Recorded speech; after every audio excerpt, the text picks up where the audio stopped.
What's going on, everybody? Welcome back to the channel. Today I wanted to make a short video on the 3 reasons why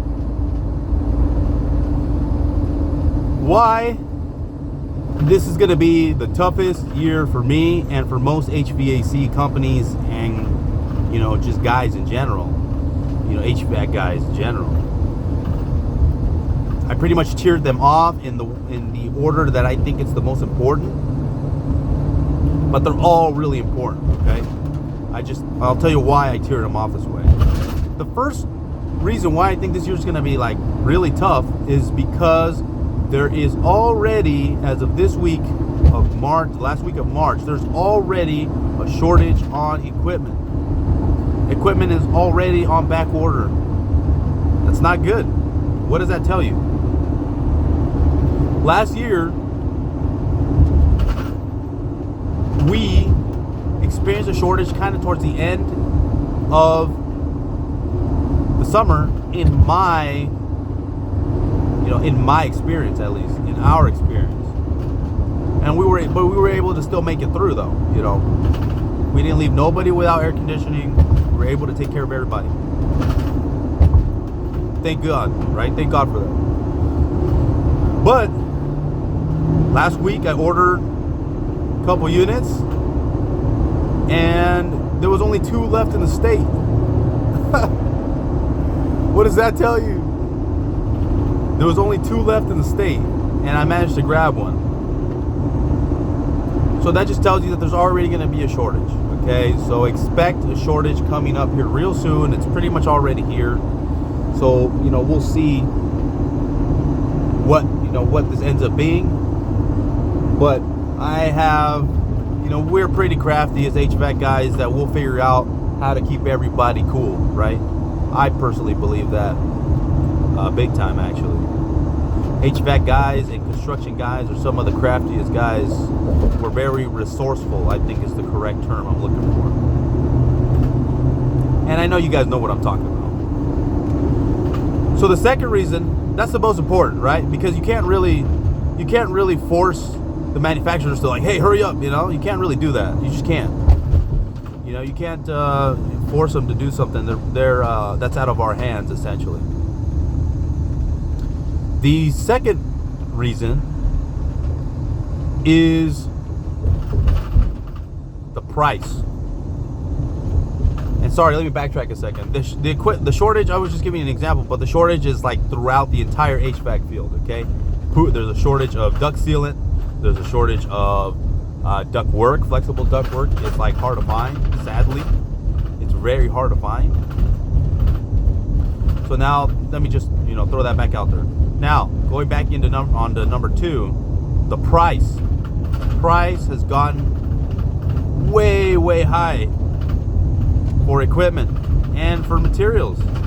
So that price, as you probably already know, is just thrown onto the customer. The customer essentially has to pay for it because if the company cannot absorb, a 20% increase in equipment or whatever it is in your state. Because if you guys know, companies only make 15 cents on the dollar, and those are successful companies. Most HVAC companies are only making 5 cents on the dollar. They cannot absorb a 20% increase because they'll just go bankrupt, right? And then if you're a customer, you're really out of luck. So they have to put that cost onto the customer. And again, a bag of ductwork, flexible ductwork, has pretty much tripled in the last, year. So the pricing has gone, really, really, really, really high. Why is that a little slightly less important? Well, because there seems to be a lot of capital and a lot of credit that people have right now.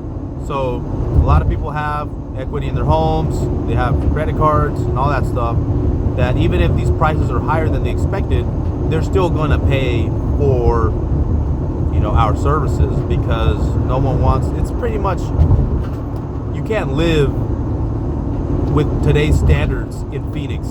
You just can't. It's just too hot. So people will pay whatever price increases have happened. Just like, you know, we're paying them at the gas pump, paying them at the grocery store. They're going to continue to pay for these services that are pretty much a must. It's a must-have. All right.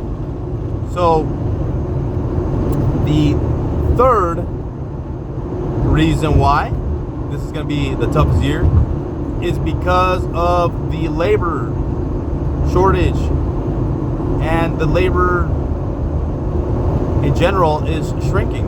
The labor force is shrinking. Every year it gets smaller and smaller. Why is that? Well, we pretty much I have two theories. One, and it's because I've kind of lived through them. When I was in high school, not one counselor, not one teacher, besides possibly my shop teacher, ever recommended getting into a trade or getting into construction or working with my hands.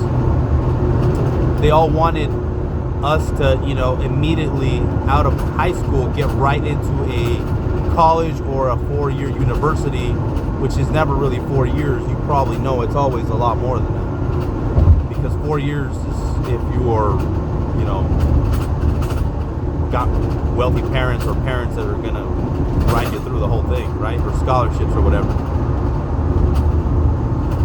So I think that's why most people are not doing this type of work anymore. Or when they're getting out of school, they're not coming into this type of work like we did. And then also, obviously, you know, social pressure from, like, you know, social media pushing people to become NFT traders and whatnot, right? Crypto traders. And that's okay if you're making a killing, that's fine. But most people that I know are not, okay? That's just the truth. That's what I see, right? And I'm not saying everyone's like that. Obviously, there's some people really making a killing, but I would honestly argue that most people are not. And that's why the labor's, you know, shorting. Why is that a little bit less important? Again, right now, because of the labor shortage, companies are finding ways to retain the people that they have left by essentially throwing more benefits at them, throwing more pay at them, you know, bonuses, all kinds of stuff to get you to be more and more productive, essentially. And yeah, that's why, you know, us HVAC guys are just gonna, you know, muscle through it, because we know that, like, hey, okay, you know, it's getting tougher every year, but the companies are paying us more every single year. So yep, that's pretty much it, y'all. My eyes are looking a little red this morning. I got allergies. Well, that's pretty much it, y'all. Thanks for watching.